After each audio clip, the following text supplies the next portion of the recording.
He's back. Yes, Joseph Wang, aka the Fed Guy 12 on X or Twitter. We're lucky enough to have him back for the third discussion. Folks, if you don't remember our first discussion, he blew my mind when 6, maybe 8 months ago, he talked about crash up. Frankly, it had never been a concept I'd thought about. A lot of people at the time were talking recession, recession, recession. Wow. Let's give Joseph his flowers. He was right. He was early. Pretty amazing call, Joseph. How you doing? Thanks so much, Michael. It's great to be back. And yes, it's been an amazing year, right? So I remember last December, there's so many people everywhere just dooming around. And at that time, the S&P 500 was comfortably below 5,000. I told everyone we were going to have a tremendous, tremendous year. I gave a 6,000 target. Again, it's all public on Twitter. And Yep. now here we are, 6,000. So my gosh, we really did crash up. Unbelievable, really.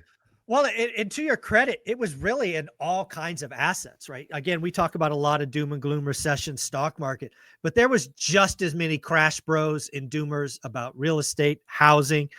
You know, they just they've just been wrong. And one of the things I wonder, because you have a YouTube channel as well, is doom in scary headlines gets clicks, gets followers. I wonder if these people really believe the garbage that they're putting out there. I just random topic. What do you think? Do you think these people truly believe it? I think some of them do and some of them don't. I mean, so both of us have YouTube channels, so we understand how this works. Yes, if you sell gloom and doom, your count is going to go up a lot. People, for whatever reason, are attracted to doom and gloom. Maybe it's fear. I don't know. I've actually met some prominent doomers before, and some of them actually do have, let's say, getaway houses and still Bunkers. fully Yeah, bunkers, stuff like that. Some of them they literally do. do. So, Yeah. some of them actually do believe this stuff. So for them, yes, but I think other people maybe are just shopping for views. But listen, guys, I understand the temptation to be attracted to doom and gloom, but that can be very bad for your financial health, as we've seen over the past year. No, I think there's a couple of things when you have YouTube channels, really anything in life, you could chase impact or chase money. And on YouTube, X, any of these platforms, if you're going to chase money, the easiest path is fear, right? It's a human condition, right? Fight or flight. Lots of people want permission to do nothing. And that's what they seek. And then they just get stuck in these doom loops. They do nothing and they stay broke. And then there's people like us, which are making honest efforts to untangle this complex economy, to untangle what might be a problem, right? Because I don't know about you, Joseph. I think we're going to have a recession someday, but and we'll call it, we'll talk about it. But also there's lots of upside, i.e. crash up when the S&P is below 5,000. You called 6,000. It hit 6,000. Nice job. So, Michael, I completely agree with you. So, like yourself, I would like to have a channel where we have some honest conversations, try to help people understand the world to make good decisions. If all we wanted was a huge channel, I would tell you, buy gold, buy guns, everything's going to crash. Yeah. And there are people who do that, and they're wrong every year, and it seems like their channel just grows anyway. So it's really quite ridiculous. I don't fully understand it. But I want to have an audience of thoughtful people who are Yeah. interested in learning and understanding how the world works. So I will never resort Yeah. to selling doom and gloom. No, when you chase impact, the rewards are slower, but oh, so much more valuable. And I know you've seen that. So thank you for all you do. Well, let's kind of unravel where we are. We've already given your flowers for your call. Nailed it. Just perfect. But we're sitting at the end of year 2024. We've now, I think, are 8 days post election and election results, because a lot of people thought it would take, days or weeks to resolve. It is resolved. We know who's coming. Does anything about the election results give you pause, give you concern? Does it reaccelerate crash up? Where are we today? Help people understand where we are today. So I think that we are probably towards the end of the bull market, and the next year will not be as good, not even close. So, crash up is kind of an ongoing thing. I think if you have a longer time frame, of course, stocks tend to go up. But we're at a place where things are changing in a big way. Now, first, I'll talk about what I think is going to happen maybe the first couple months, and then maybe just throughout the next year. Now, heading into the election, there's a lot of slower economic data, and Hmm. that's really understandable because uh, Vice President Harris and President Trump have very, very different visions of the world. And if you're a business, it's really difficult to make decisions on this. Now, for example, I know many people who watch this channel into real estate, who a big part of that is opportunity zones, right? So, and tax rates. So if you have, let's say, a President Trump or if Harris won, you'd have very different legislation that would affect that, and you just can't plan for that. And many surveys show that as well. So heading into the election, a lot of people pausing. But now that we have clarity, I think a lot of businesses can kind of go forward with their plans. So I think we should see an uptick in economic activity. And in addition to that, since President Trump did win, we all know that he's the tariff man. And if you have tariffs, I think that scares a lot of businesses because they don't know what will happen. No one does. So you're going to have an increase in purchases from abroad because businesses are trying to get ahead of the tariffs and buying all the foreign components that they need right now. So right now, I can see us having a brief spout of economic activity. Hmm. But beyond that, though, uh, President Trump's victory, I think, really is a fundamental shift in the how the world works in the global order. There's going to be big changes domestically in the U.S. and internationally as well. Now, I think of Vice President Harris as more of a status quo person, but President Trump very much more of a America first, different way of doing things. So I guess we'll start with talking a little bit about President Trump's foreign policy and why that's going to affect the stock market in a big way. So President Trump didn't just win the popular vote, but he also won Congress. So he has, I would think, a popular mandate to really implement his policies. A big difference between this presidency and the last is that a lot of the people in Congress now are on Team Trump, Team Hmm. MAGA. These people, they owe their seat to Trump. Now, in the beginning, Trump was kind of a new guy. People weren't really sure whether or not this was just kind of a brief aberration or whether or not this is a big change in American politics. Now they know this is a big change, and you Mhm. have to be part of Team MAGA or you are not going to make it in the Republican Party. So I fully expect him to be able to carry out his goals. Now, if you listen to him talk about his goals, first and foremost, when it comes to economic policy, is about tariffs. So a lot of people will look at this and say like, oh, tariffs, very, very scary. You're going to raise costs on everyone. It's going to be bad for the economy. But you have to listen carefully to how President Trump uses this. Mhm. He's very blunt. He's going to use tariffs as a tool to negotiate trade deals. So in a recent interview, he was like, "We're going to have tariffs. They're going to be so high that no one is going to be paying them. Everyone is going to have to do what we tell them to do, and what we want them to do is to build factories in America." Now, if you actually look closely, well, if you look at the data, the US does have a tremendous trade deficit when it comes to goods. A trade deficit just means that we buy more from foreigners than we sell to them when it Mhm. comes to goods. This deficit has grown over the past couple decades, well, past few decades, and it's now $1 trillion a year. It's very, very Wow. large. So that means that Americans buy uh, $1 trillion more of goods than they sell abroad. So this is net on the net basis. So he doesn't like that. But if you actually look at just what we are buying, what kind of sticks out is that a lot of the things that Americans are importing, it's not, it is made abroad, say in China or something like that, but a lot of it is actually American companies who manufacture abroad and sell back home. For example, Apple, of course, iconic products, iPhone and stuff like that. They don't manufacture anything in America. It's all made in China or somewhere in Asia. And so when we're importing, when we're buying stuff from Apple, that shows up as the U.S. importing goods from China. But in practice, it's really just buying from an American company.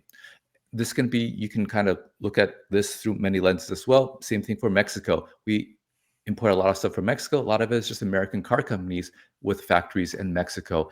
So when you look at the trade deficit in this way, it's not so much about, China is winning, Americans are losing, and so forth. What it's really about is American companies have versus American workers, where American workers right now, they're wanting to have a bigger share of American profits. So this trade deficit thing, it's really just American companies taking advantage of cheaper labor abroad to increase their profits. So if this America First policy were to be successful, what it really means is that big American companies are going to have smaller profit margins. Mm. Obviously, that's not going to be good for the market, right? Now, there's going to be a lot of things. There's a lot of moving parts here. There's going to be corporate tax cuts to try to soften this. I'm pretty sure the Fed is going to cut rates as well. So there's a lot of moving parts. But the whole way that they're trying to reshape the world order is to make it so that we have a stronger, bigger middle class. Because over the past few decades, we see the top 1% just kind of becoming bigger and bigger, and the middle class shrinking. And they want that to reverse. And to reverse that, I think it's good for the country. It's going to be good for most Americans, but I think it's not going to be good for the stock market. So I think this is going to be a volatile phase next year. Now, one other thing I'd add is that when you're looking forward, there's a political calculus at play. Now, there's not another presidential election for another 4 years, but in a couple years, again, we have midterm elections. They don't want to lose, right? No one wants to lose. So, in order to get this big plan done, it has to be front loaded.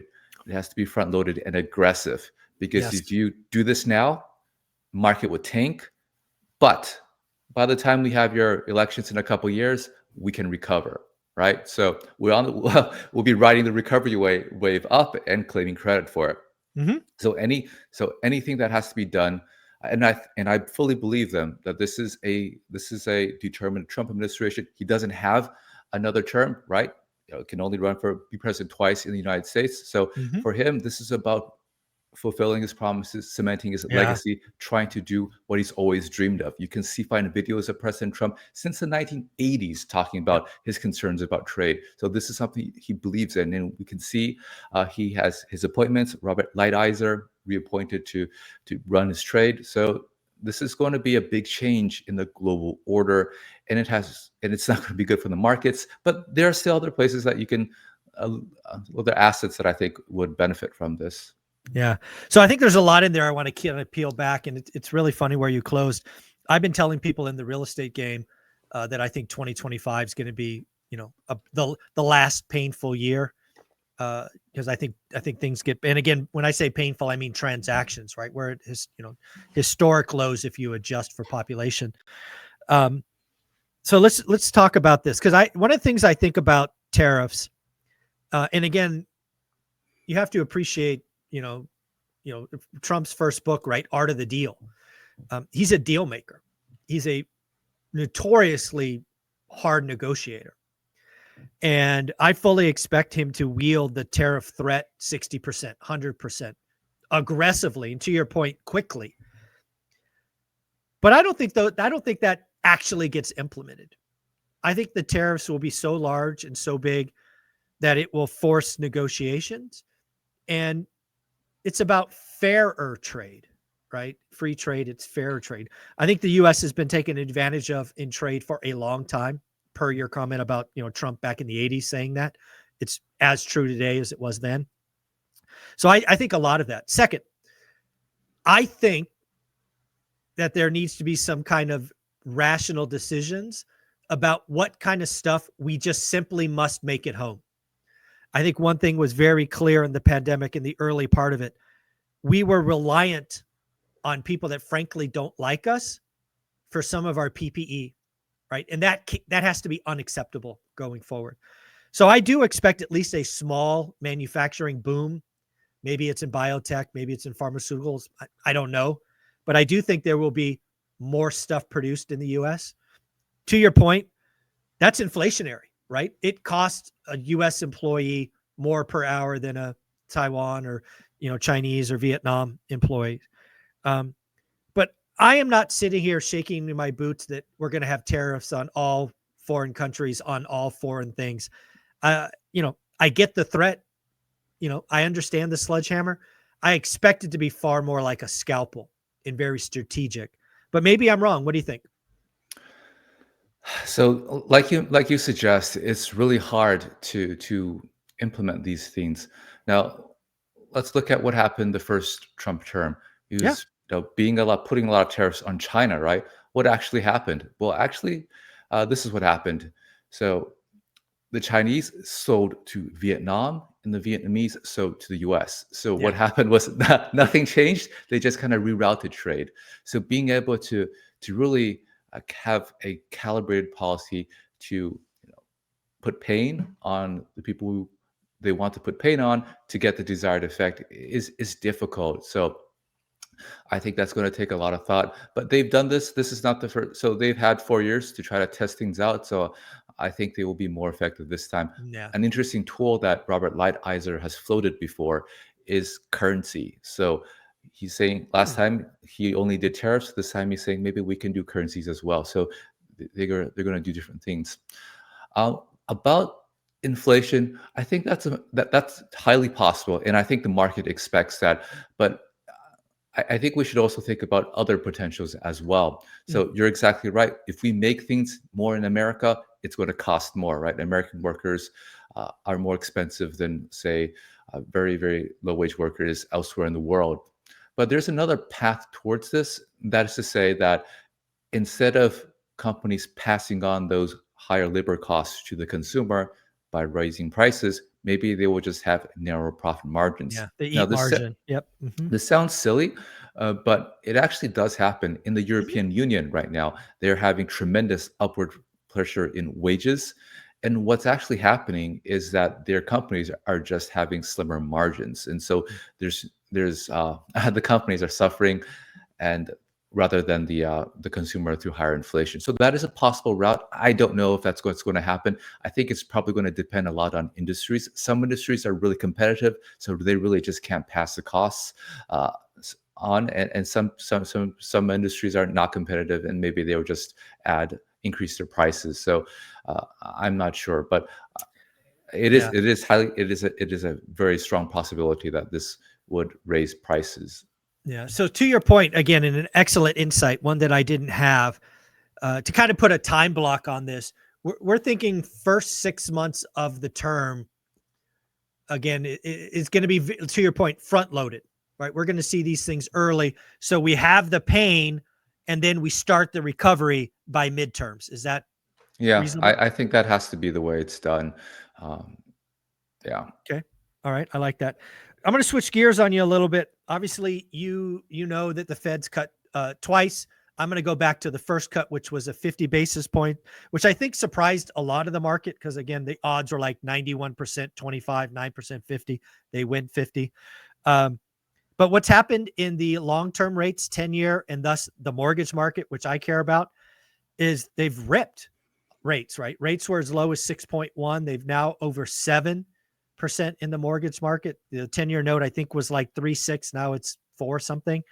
Um, did that surprise you that the long end went up when the Fed started their cutting cycle? So I would look at this in a couple of ways. I was surprised by the 50 basis point cut, but not so much about the long end.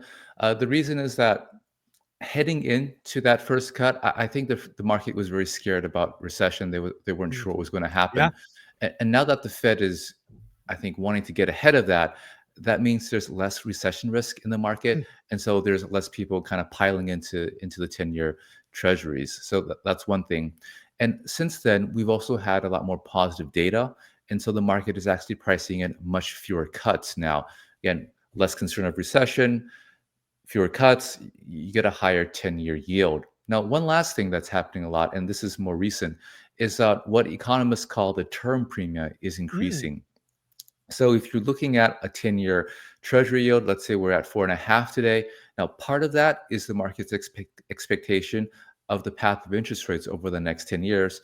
Part of that is a little bit of a risk premium investors demand because of the volatility and uncertainty with the path of Fed policy. That's actually increasing notably lately. And I think that's understandable. I mean, you have this new Trump administration, have no idea, are they just going to blow out the deficit and just massively stimulate, or what are they going to do?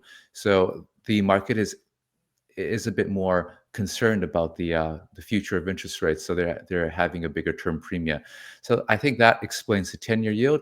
The mortgages, as you note, is in large part what the 10-year is, but there's also that spread between mortgage rates and 10-year, and I think part of that is due to just increased volatility in the markets, Mhm. and that should hopefully dive down a little bit now that we have the election results and everything was clearer than we hoped or we feared. Yeah.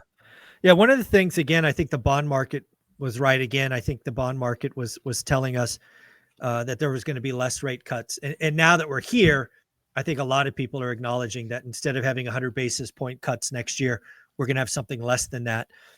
Something that I thought was interesting. Fed President Barkin said yesterday, I read this morning, that basically the last 30 years were very much a low inflation environment, but the next 10 years could be more inflationary with, higher deficits, deglobalization, and, population aging. What do you think of that? Do you think the next 10 years will average higher than the previous 30? Oh, I have no doubt that will be the case. I mean, I think of population aging as tremendously inflationary, right? What happens if half the country just retires and stops working? Well, I mean, a lot of these people have a lot of savings they've accumulated over their life. If you're a boomer, you were born into a world where you just bought a house. Your house goes up several times in value. Your stocks go up to the moon, and so you could continue to consume, go on cruises, go on restaurants, and so forth. Yep. But then who's going to do all that work, right? So if you have mass aging in a world where the boomers are affluent, they can continue to consume Hmm. without producing. And I think that mismatch between the demand for goods and services and the supply of goods and services is highly inflationary. Now, to be clear, there are also possibilities where, let's say, Elon is successful in creating an army of Tesla robots who Hmm. just do work for free, and that would be very deflationary. But unless that happens, I think that we're in a decade that will be more inflationary than the last. So I think I agree with President Barkin there. And just to note, though, there are also people who think that aging populations is deflationary, noting that lower growth and so forth. But Hmm. I don't think that's persuasive to me. No, I agree with you. I think, again, you know, there's always this thought that the silver tsunami, again, I'm a real estate guy, is going to just dwarf the real estate market. And it just never made sense to me that these people don't have clocks on them. They don't all go at the same moment, right? You don't get this wave of activity. And again, I saw some notes from National Association of Realtor that boomers are already the largest seller of homes, right? So this is not a new thing. They're already, I think they were 43% of the market of sellers were boomers, where millennials were obviously the largest buyers of homes, which makes perfect sense on the age, or the age of buyers and sellers. I Did want you to go. think, well, Mhm. Michael, do you think they'll sell their home and just live off the proceeds, or do you think they would just pass it on to their kids as, like a wealth transfer, something like that? Because people talk I about this great wealth transfer. I don't know if it's really happening. My guess, again, I talk with a lot of folks in this age group, is it will be some percentage of both. I think that's true. I think some will sell and downsize and live off the money. My mother being a perfect example of that. Um, but I think most of them, so greater than 50%, will pass it on to their heirs. And especially today, I mean, think about where rates are today, right? I know boomers who are living in a 4,000 square foot home that if they were to sell and, let's just say, get debt, plenty of them could pay cash, but let's assume they get debt, their payments would be more on a smaller home, right? Because they probably refied Mm. and they got a 2% or a 3% mortgage. So this interest rate lock in is real. And something I called early, and likely would be proven right, is the turnover. The average turnover, I believe, going into this cycle was 8 years. I think we're going to 12, 13, 14 years before this thing is all said and done, because people are just going to stay put, because it doesn't make sense to move. It doesn't make financial sense to move, in my opinion. Well, Michael, my mortgage rate is 2.75, and I am never selling this. If I move, Exactly. I'm just going to rent it out. It never makes sense. That It's an 2.75 asset. mortgage, so valuable, so valuable. It'll be the best asset for. I mean, think about it. And You're it's tax borrowing. deductible too, right? That interest Yeah, there. So it's even lower than two. It's just ridiculous. Ah, yeah. You're printing money. It's good for you. Congratulations. I want to go to Fed President Lori Logan. She was out talking about 3 risks to the outlook. I want to go to number 3 because I think this is the most important thing and why I think 2025 is going to be painful for real estate, commercial, residential. Here we go. She basically said yesterday the neutral rate is likely higher uh, than we thought before. And it's very close. It could be very close to where we are right now. So, how I translate that as a novice, we used to think it's in the 3s. Now we think it's in the 4s. That's how I translate that. you're exactly right. What she's telling you is that, hey, maybe we don't need to cut it as much as we thought. So Bingo. that's yeah. So that's part of the reason why the 10-year is around 4.5, right? The Fed is thinking that maybe we don't have to cut as much. Uh, So, Yeah. like we've been discussing, the next 10 years is going to be different from the last 10 years. I don't think we'll ever go back to zero interest rates again. No, I hope not. And so that leads us to a very interesting problem. So let's say mortgage rates get stuck around 6% and house prices are so high. What's going to happen to all these people who want to buy homes, especially people are buying their first home.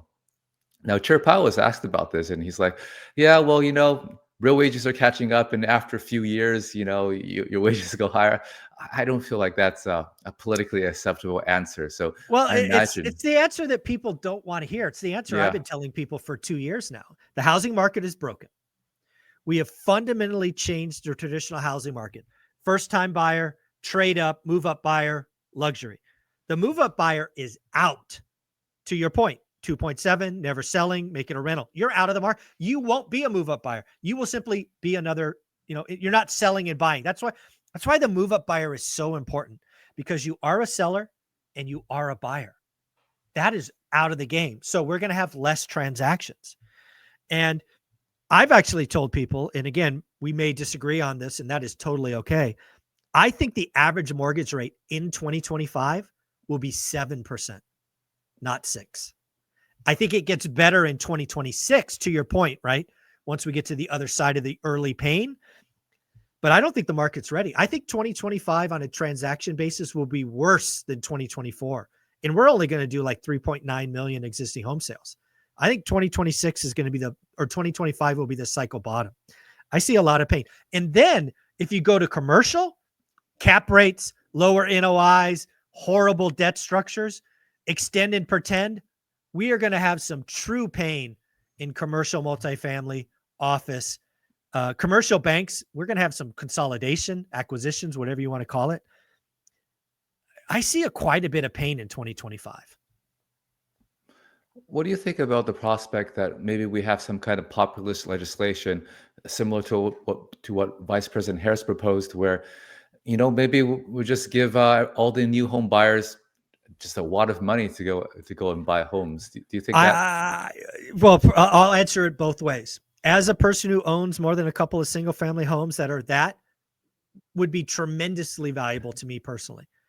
I think anything we do to add demand to a broken housing market is idiotic and catastrophic. We would essentially be giving homes to people that aren't ready. That's exactly what we did in the Great Recession. Last time it was bad and horrible lending. Now you're going to give people who can't save for a down payment, the down payment.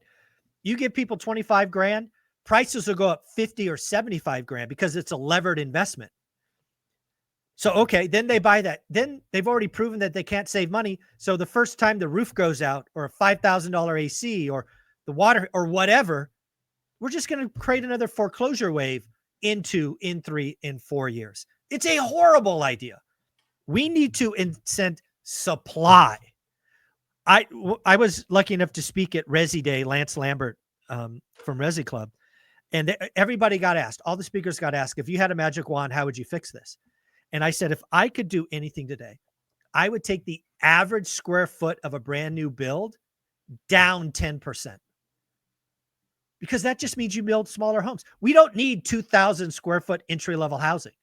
Let's go build some 13, some 1150, shoot, some 950 square foot homes. That's what we need to fix this. That's how we fix this. You don't create more demand for a scarce asset. I would hurt my head to see that happen. I guess the government is just going to have to buy a whole bunch of those Elon Musk tiny homes and just Yeah. plant them everywhere. I mean, seriously, I don't care if it's 3D printed container homes. We need to incent the creation of smaller homes. I mean, think back to the 1950s, 60s, 70s. That's what we were building. Unfortunately, regulations makes it too expensive, so they build McMansions. It's the wrong idea. To your point, if you look across the world in Canada and Europe, for example, the people there have homes that are much, much smaller than American homes. Correct. I would think that they would actually wish to have the homes our size, but it is possible to have small homes and have more people have ownership. Yeah. Well, the other thing you said earlier is you expect some more rate cuts. So I think right now the market is expecting another 25 in December. Are you on board with that? Yeah, I'm on board with that. Honestly, I think it'd be just so ridiculously political if they just cut 50 basis points right before the election and then actually, I don't feel like cutting anymore. So we are going to get the 100. I'm with you. I think they're gonna take it down 100. But here's a controversial take. I think there's a non-zero chance that that's the last rate cut for 12 months. No, I can be on board with that. That's true. So, like you were quoting, Lori was talking about maybe the neutral rate being higher than we expect. So that's basically saying that we probably don't have to cut that much. Yeah. Now, there's a strong argument for that if you look at the economic data. If you look at the stock market, for example, going to the moon. But I think something that could throw that path off is if we do have very disruptive trade wars next year.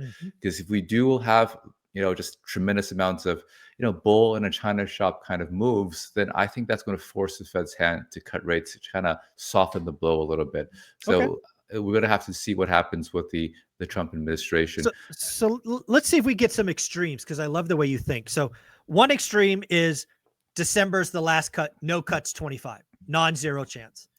Let's try to get the other side. What's the, I don't know what you would call it, worst case, best case scenario? What is the maximum amount of cuts that you can kind of think as of today? So I think, just to add to your no cut scenario, we know pretty sure that we're going to get tax cuts, right? We're going to get the renewal of the Trump tax cuts, no doubt. Maybe additional corporate tax cuts. There's no doubt about that. Yep. So that's a strong, that's strongly argues for the no cut scenario. Now, let's say that we do have tremendous amounts of tariffs next year, right? Causes Europe to implode, causes China to implode, causes Canada to implode. If we have a global recession, that's going to impact the U.S. as well. It's going to impact the U.S. in a couple ways. The U.S. exports some stuff. It's not a big part, so that's going to have lower demand from abroad. But I think the bigger channel that it impacts the U.S. is through inflation. So if you have a recession elsewhere, the commodity prices are going to go down a lot. And so as inflation comes down a lot, so you have a Fed that's going to be wanting to cut rates simply because inflation is too could it get as bad low. as to actually have deflation? I mean, if you again, worst case scenario, China, Canada, Australia, Europe, recession worldwide, could we actually see true deflation? Worst case? I don't think that's likely. I mean, it's possible. So I'd say if the stock. So what I'm looking at right now is that a lot of the demand in the U.S. is really just driven by stock market gains, right? And you have the stock market go up, you're basically adding money to people's brokerage accounts. So they have a lot of money, and they're spending. Effect. The wealth effect. It's very real, especially when you're pumping Bitcoin to like 90,000, right? So 92, baby, 92. So I think that's a big part of the strong U.S. economy story. Now, if you have recession abroad, if you have a huge decline in risk assets in the U.S., I think we could have a recession here, and maybe that could drive prices lower. So there's a lot of things that could happen. But if we do just have just tariffs and stuff like that, no huge accident elsewhere, we could easily have another 100 basis point of cuts. Well, Okay. actually, let me think about that. Yeah, no, I could see 100 basis points. So maybe a cut a quarter. So I think Okay. that's possible as well. All right. So somewhere between 0 and 4x, some cataclysmic thing is Yeah, reasonable. yeah. I think Okay. that makes sense to me. So if those are the two extremes, what would you call your base case, your wild guess for if you were to pick a number? So my base case is that we have one cut in December, and Yep. at that time, the Fed will just say, so we get a dot plot in December, and I think the Yep. Fed is not going to be telegraphing very many cuts next Okay. year, maybe one or two. Okay. But then we get the Trump administration come in. I think they do big moves, shake up the Mhm. world order. I think that's going to hurt the stock market a lot. I think that's going to force the Fed to cut more than expected. Yeah, because So the negative wealth effect is equally real. yes, I think that's going to happen. But then I think we'll shake it off, and then 2026 things get back on track. It's it's funny. It's funny how we came to the same conclusion. And I've got videos out the last couple of weeks saying exactly that. I expect a fair amount of pain, losses in 25, but 2026 will be better. Right. Actually, let me ask you this: What do you about? So, let's say that we do have a correction in the stock market, so wealth effect go down, but Mhm. because of that, we also have rates go down. So maybe the mortgage rate comes down a bit. Which of these two effects do you think has a bigger impact on the real estate market? On the one hand, people have less money to buy stuff. On the other hand, Mhm. rates are more attractive. Oh, I think at this point we've had empirical evidence that you could actually go back and look. Rates matter, It's more even if we important than had. the market. Okay. Oh, no question. Because again, what we have proven is we have marginal demand building. Rates at 7 or above, dead. Rates get to below 6.25, game on. Hmm. So rates matter. Yeah. If man, Joseph, if we ever got a 5.99, it would be wild. And that's part of the reason I hope we stay at 7, so we can start to heal the broader market. We can start to have wage inflation. Because again, to your earlier point, it's not sexy to say wages, we're having true wage growth, right? Affordability today sucks. It's horrible. Almost 1981 horrible. But are prices going to fall in any meaningful way? I don't think so. Are rates going to go down? I hope not.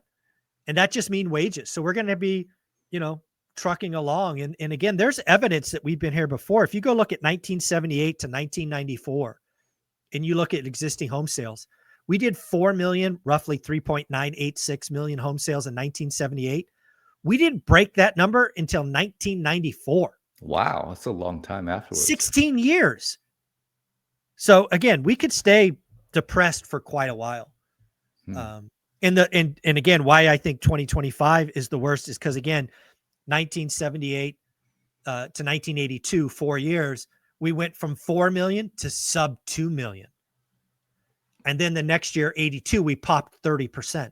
Hmm. So I'm like, hey, it doesn't repeat. History doesn't repeat, but it often rhymes.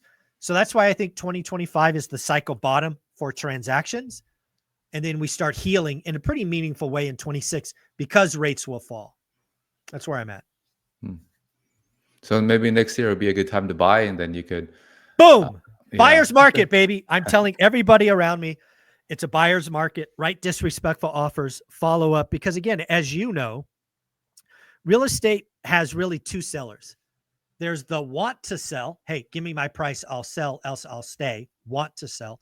And then there's the need to sell, the AKA motivated seller. In a seller's market, you can't find the difference. In a buyer's market, these people that want to sell, no real price cuts. They just let the listing expire, go on with their way. But these people cut every 2 weeks. And again, if you're following, you're doing the work, you're writing disrespectful offers. I'm hearing almost every day, Joseph, of people getting 20, 25, 30% off list price because some people have to sell. So are you making a distinction between the resale market and the new construction? Who Correct. do you Yeah, so that's all resale. Correct. okay. Exist. So the builders probably, unless they have like inventory standing there, they don't really need to No, sell. the as you know, but for the audience, the builders are playing an entirely different game. right? And I say this as somebody who was shopping for an existing home sales but bought new. I did this exact same thing. Builders are, they're playing a different, they're eating margin. They're discounting rates to 4.99, 30-year fix, 5.99, whatever it takes to move inventory. More importantly, my hope is builders right now are downsizing what they're building, right? I think it was Pulte Homes. It might've been Lennar. I think it was Pulte basically saying, we're selling just as many homes, but smaller and attached. Right. So again, I think builders are in the catbird seat. I think builders have a great year in 25, assuming they get their product mix right. They're already using the, nearly record profit margins. All right. So they have to eat a little, but they're going to move a lot of inventory because, you want to know when a 5% mortgage rate feels good? When somebody else is charging you 8. It's an easy game. Yeah, I mean, the builder stocks have gone to the moon. Their margins are much higher than they were pre-pandemic. It's been really good for them, strangely. Yeah, strangely. So you brought up Bitcoin earlier. I think it'd be remiss. I don't know if you follow it. To be clear, just so you know, I put 1% of my net worth in Bitcoin. Well, in that's Ethereum. that 1% is probably 2% now, right? Well, it's about the same because I have a lot of other assets. But again, I did this in 2018. So again, I'm not a trader. It's truly just an insurance policy for me. But yeah, just it's mooning. Is this just FOMO? Is this President Trump being, the first crypto president? Is this a Congress that's very crypto friendly? Gary Gensler being fired? Well, Do you look at this at all? I do. Trump went to that Bitcoin conference, tremendous Bitcoin conference, gave a speech, won the Bitcoin vote, and now I guess the Bitcoiners responding to that. I mean, I hear headlines maybe trying to exempt Bitcoin from taxes, capital gains taxes, and stuff like that, making a Bitcoin reserve. That's what I heard. Getting rid of Gary Gensler and all that stuff. So for me, the biggest threat to crypto is government, right? The government regulation. Regulation. You're basically having this asset that is competing with government issued currencies, and government usually doesn't like competition. So if you don't have that risk there, then that's really positive for crypto in general. So I can see that. Personally, I don't own any crypto. I'm a no coiner. I don't really know what crypto is for except to make number go up. But that being said, it's very good at making number go up. It's very good at what it does. Again, not to rehash history, but for new viewers, I put 1% of my net worth because, I have a buddy of mine who's a big crypto guy. And he's like, you got to do it. You have to have an insurance policy, which makes sense. I have insurance policy on my real estate insurance. So I saw it as an insurance policy on fiat. I bought it all in like 4 days and I've never looked at it since, but yeah, from 18,000 or so to 92, it's been a fun ride, I guess.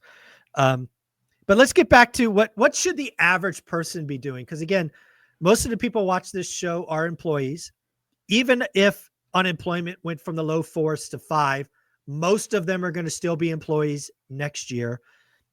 If you're right about the stock market, you're going to be in for, some short-term pain, meaning lower prices.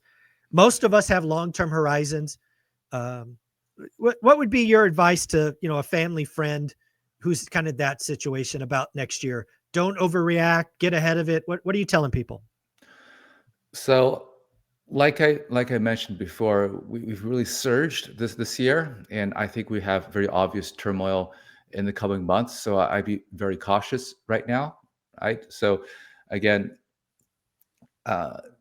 maybe that. So the way that I think about it, and people tell you to not time the market, I think all the money is made in timing the market, right? Let's say that you bought at the COVID lows, or if you bought in 2009, then you just kind of rode the wave up. So if you just look at the market, it goes up, and then sometimes it just goes down, and it goes up, it goes down, and we've been going up for a long time. So I personally would be very, very cautious here, and have a longer time frame that there'll be other opportunities for you to, probably other opportunities for you to get in at lower prices. That being said, I would be more open-minded in thinking about what the world will look like in the future.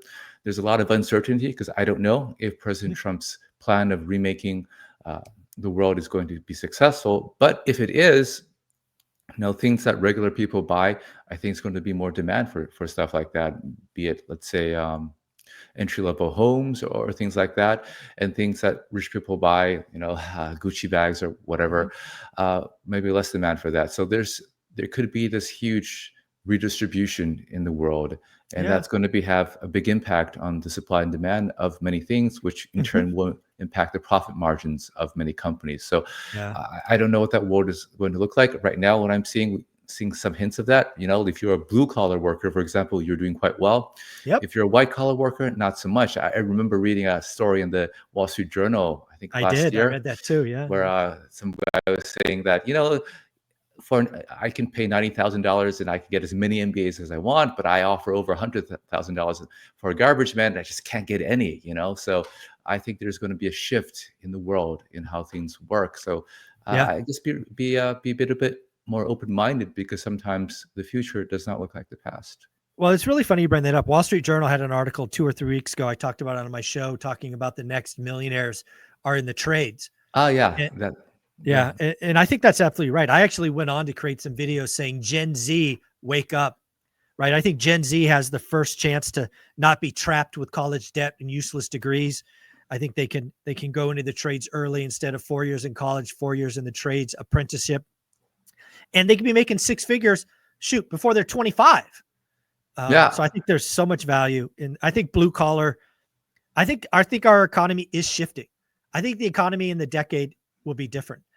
I think there'll be the blue collar will strengthen. And again, I think that's a great thing. As somebody who has a Rolodex of plumbers, painters, electricians, 90+% are over 50. I plan on owning real estate for another several decades. We need a generation to come in behind them, and you could print money if you go into a trades as a young person. So I fully encourage that. I see the statistics suggest that more and more young men are just not going to college and just doing something like that, because it makes a lot Awesome. more sense, right? So That's a great ROI. Yeah.